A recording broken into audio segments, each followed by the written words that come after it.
There has been a research published twice now by Forrester Research, and it's called Death of a B2B Salesman.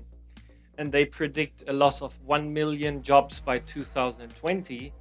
And that's got a single reason, because all the simple tasks can be done by computers already today. The salesperson in the future will become more and more a consultant. The art of maintaining a customer is so relevant for the future. And this is where the salespeople come to grow the business with a customer, to upsell, to cross-sell, etc., to link the customer to the business will become more and more important than just simply selling and searching for new customers. Are you holistically considering things which are, not only sales driven?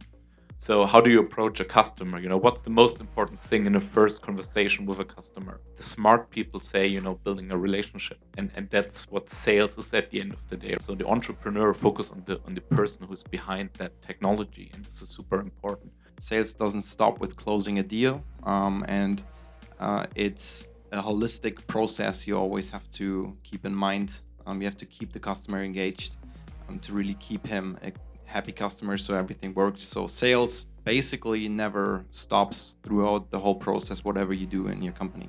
We believe that being very organized and being extremely disciplined about your activities, but also understanding what actions are actually driving the business development is extremely important. And usually, like, the way you can do that is really reverse engineer the process. When you run a marathon, if you just focus on the finish line, the chances are you're never going to complete the race. So usually, like, they reverse engineer the course, like the race, and they know exactly like what should be the pace at each kilometer, like when they should get hydrated, when they should eat and everything.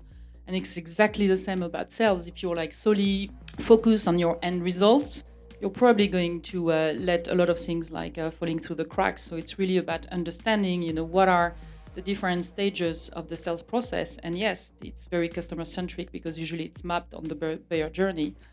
Tear down the walls between marketing and sales, and also to after sales. And I like the question about product development.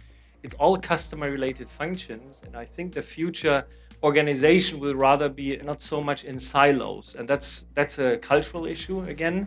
And it's an organizational issue. And like, they are painting the pictures, we are selling, they are supposed to make the products. That is no longer viable for customer relations. In the end, of course, if you automate a lot of things, then those tasks will not be needed. On the other hand, if we do this with technology that everyone can use, all of your competitors will use that too. So then you have to ask yourself, how do you stand out? It is still important then to have a personal touch with your customers. Of course, maybe, like AI will be that great that you can have a phone call with that robot and you don't know. But if you then manage to have a beer with that person, then you're still gonna sell. Sales is not only closing the deal, it's more than that. You have to interpret sales in a different way, but in the end, it's still about humans.